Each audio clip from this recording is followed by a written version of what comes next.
Thanks Sagan for Cameron Jackson.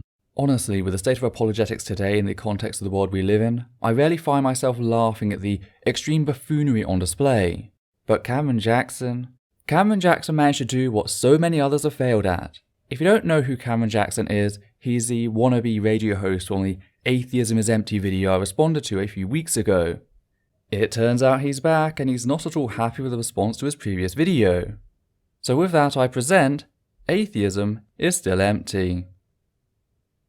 My very first podcast with Carl Natalizio was about atheism, specifically about a podcast interview between Ben Shapiro and Sam Harris. Sam Harris, if you don't know, is the preeminent atheist of our day. He's been out everywhere, written many, many books, and so we picked that apart. Sam Harris may be a popular atheist, there's no doubting that, but to declare him the preeminent, surpassing all others is a statement I'd have to question. Personally, I'd hold to someone like Ayn Rand, James Randi or Narendra Nayak for their work in actively exposing religious and superstitious nonsense in a far more active manner, with Ayn Rand raising hell in the political sphere and both Randi and Nayak travelling far and wide to put an end to mysticism. But then again, I guess this reveals the very subjective nature of your claim. And after the podcast was finished, I took maybe 3 or 4 segments and I broke them out and labeled them different things. And the most popular, or maybe the most watched rather, of those was called Atheism is Empty. Now, here's what's fascinating about that. So far it has well over 360 views, about 50 dislikes and 1 like, and a plethora of comments. Wow, 300 views? That few? Normally videos I respond to get a few more than that. I mean, my video response was viewed over 3,780 times. Meanwhile, the response by TheMessianicManic drew 6,140 views? The complete and utter fucking toss muffin.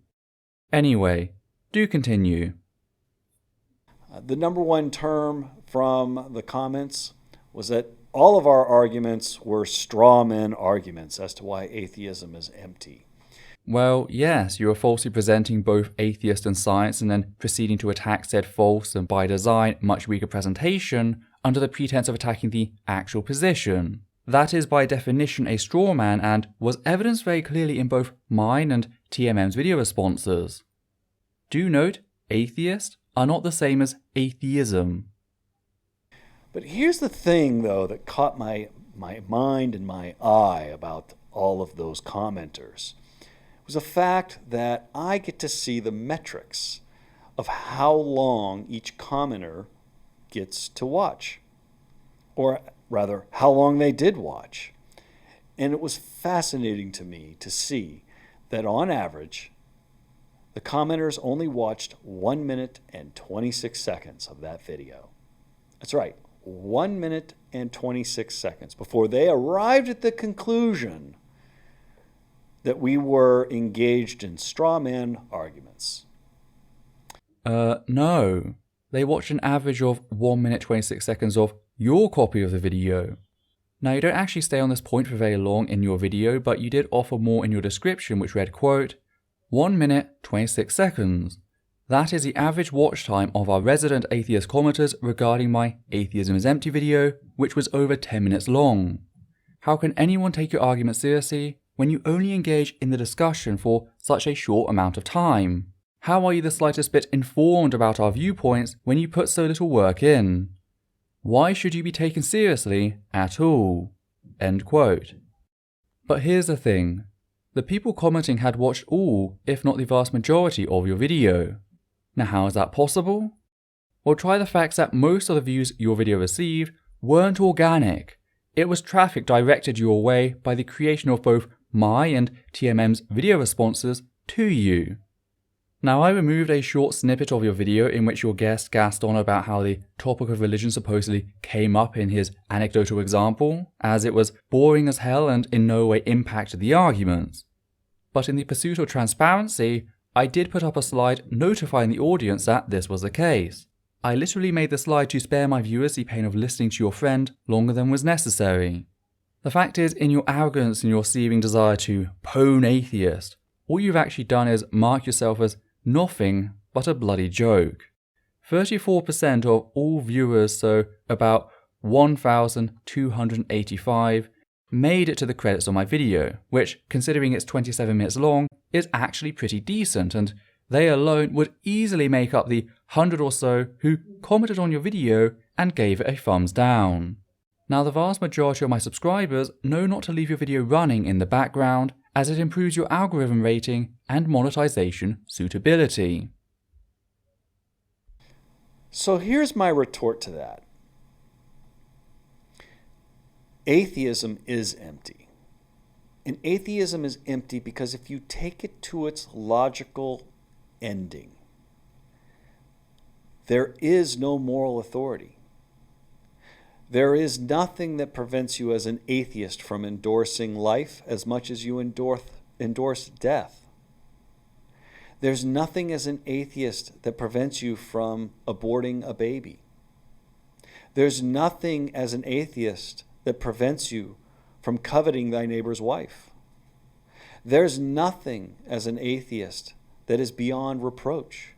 Because if you are a true atheist, you believe nothing more, that we are just bags of meat walking along the streets aimlessly with no purpose. We arrived from nothing, and we will end in nothing. Well, that's false. A fact I can demonstrate right here in noting that I do believe in many things. For a start, I believe you're a liar who continues to spread misinformation about atheists after they've been called out and corrected on it. But beyond that, I believe in many other things as well. After all, I'm not only an atheist, but a secular humanist. And here we come to what I said earlier in how atheists are not the same as atheism. Your original video was a massive conflation between the two. Atheism is nothing but a lack of theistic belief, but atheists are more than their mere atheism. So belief in God has zero impact on the existence of morality and meaning. Therefore, to claim that as an atheist I cannot obtain these things is outright dishonest, and my very existence here stands as evidence of that. So allow me to explain. As a secular humanist, I believe all human life has inherent value, noting that a clump of cells lacking sentience is not the same as a person and has no right to violate an actual human being's rights to bodily autonomy. I believe science is the best method for investigating the universe we live in, a method which has never offered any support for your religious mysticism. I believe comprehensive education will be the emancipator for all humankind, freeing us from the ignorance religion requires to survive. So you say we can only have nothing. I demonstrate that to be total crap in my very existence. What we don't have, meanwhile, is scripture that justifies chattel slavery, genocide, and conquest rape. That is what the Christian is stuck with, meanwhile, which, once more, is a fact I can demonstrate with scriptural reference. Now, don't take this to be me saying that you hold to these things, only that the book most Christians hold to, at least being divinely inspired, states them regardless of whether or not you choose to ignore them. All you can do is assert what a true atheist, whatever the fuck that's supposed to mean, must be. I can actually point to your scripture and state with certainty that your religion justifies these atrocities, whether or not you yourself believe in them. And if that's in fact the case, then atheism is empty. There's emptiness throughout atheism. And you can have all the mental gymnastics you want to try to turn it into something that it's not. But at the end of the day, as an atheist, if you are going to be the one to create your own moral prerogative, then it is just as weak as the next atheist's moral prerogative. And it's just as strong as your proposed God's prerogative if they actually exist, because their existence would in no way impact the nature of morality. All it would do would change the dictator model that Christians adhere to in its origin. No longer would they be dictated by the moral demands of the authors of the Bible, but some deity. So what? That doesn't change or improve anything outside of special pleading. How would you differentiate your morality from, say, a Nazi's morality following Hitler? Putting aside the fact that Hitler was a Christian for a second, A Nazi could declare Hitler the ultimate authority, and there'd be nothing to differentiate between the two of you. Now maybe you'll say it's different because Hitler was a man. Okay then, how do you differentiate yourself from someone who declares aliens to be their source of morality? Well, you could move to claim that it has to be a supernatural source. To which I'll ask, how do you plan to differentiate your morality from that supposedly source from Icelandic elves? What I'm driving at here is that, in the end, I'll force you to admit that there's nothing special about your proposed morality, even if the claims of God were true. All you've done is defined objective or absolute morality as the subjective moral dictates of a deity, which in no way raises it beyond what we as human beings can develop. If you disagree, then by all means demonstrate, not assert, demonstrate the difference, which of course requires you to first demonstrate your God exists. But ultimately it boils down to this. I'd rather be able to question our ethical understandings as a humanist than be stuck with one which arbitrarily dictates slavery, genocide, and conquest rape as morally acceptable, and I have no right to question it because the great Juju says they'll be angry with me if I do. Maybe you disagree. It's not my place to tell you what you think. Sam Harris, in his interview with Ben Shapiro, said that we could all just come to a conclusion of what really bad is. We can think of the most horrible thing in the world that is super, super bad, just the most awful thing. And then we can go one step past that and think of something even worse. And that's how we can arrive at what is so bad. The problem, however, is it's relative. What you may think is really bad, the next atheist down the line might not believe is really bad. And that's how we get people like Stalin and Hitler and Mao and Pol Pot, just to name a few of the godless atheists of the 20th century who killed millions. So you see, there is something to be said for the title of my video. Yep, there sure is. You're a dishonest hack who can't address the opposition in good faith since you have no actual argument. Instead, you had to actively and knowingly lie, much like the way you present Hitler as an atheist when he was a Christian. Meanwhile, Stalin reformed the Russian Orthodox Church to consolidate his power and stop people rising up because it gave him the apparent authority of God on his side. Mao and Pol Pot, much like the dictators of North Korea, cut out the middleman and just went ahead and deified themselves. All of this was explained in my original video, which I made sure you received, just like I do with every person I respond to. One statement you used in your video was, if we follow atheism to its logical conclusion, and yet you never did. You never demonstrated anything utilizing logic to show how, if one is a consistent atheist, they must also be some sort of hollow uber nihilist. You just asserted it, crapped on the board, and began strutting about like a bloody pigeon proclaiming victory. In fact, how about we take a quick look at the comment you posted when I pointed out the source of your traffic? You stated, quote, "First of all, I want to thank you for spending at least 3 to 5 hours editing your video about my conversation. I for one know how much work it takes to edit a video like the 27-minute one you produced about atheism being empty.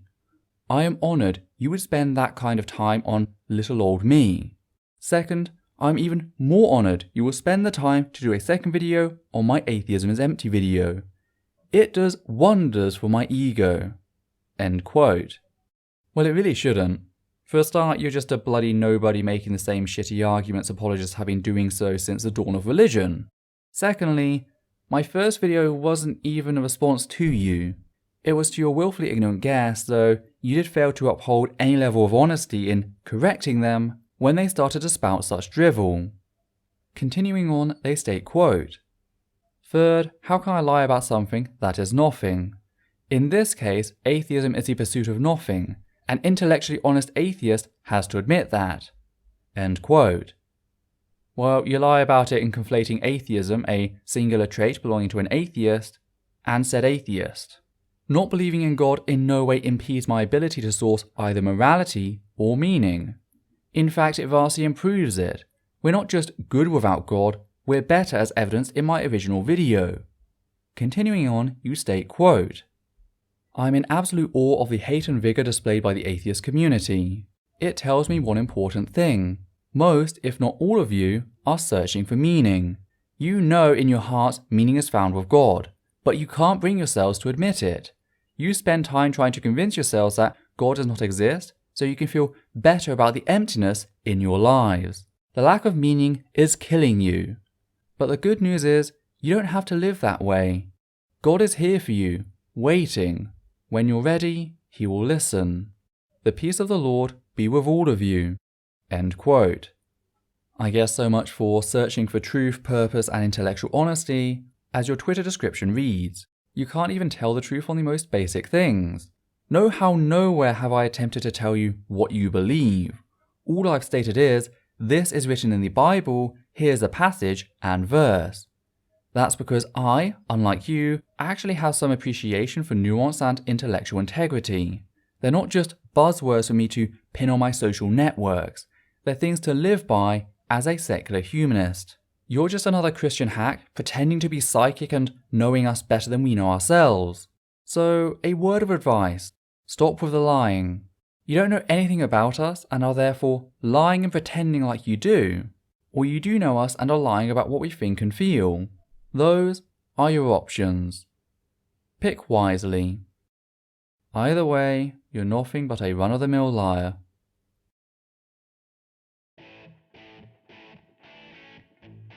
Hi there. I'd just like to say a few things here at the end of the video before you go. First of all, I'd like to thank everyone who's ever donated to the channel via Patreon, giving a special thanks to the following people: Hannah Banghart, Matthew Kovac, John Schoenrock, Daniel Martinez, and Alexander Williams. Your support has ensured this channel its ability to grow over the years. I'd also like to ask that you comment down below and like this video, as well as subscribe, hit the bell icon, and follow Essence of Thought on Facebook, Twitter, and Instagram. Please also consider following Atheists Alliance International on Facebook, a humanist organisation dedicated to helping atheists around the globe. Lastly, I'd like to request that you treat the people responded to in this video with a reasonable degree of respect. Whilst we understand that there are justifiable limits to said respect when tackling certain heavy topics and anger can be a very genuine emotion in fighting injustice, any comments utilising language which insults others on the basis of perceived gender, sexuality, ethnicity or ability both mental and physical will be removed immediately and the commenter may be blocked on the moderator's discretion. Let's work to keep this space one which upholds the values of humanism. Thank you.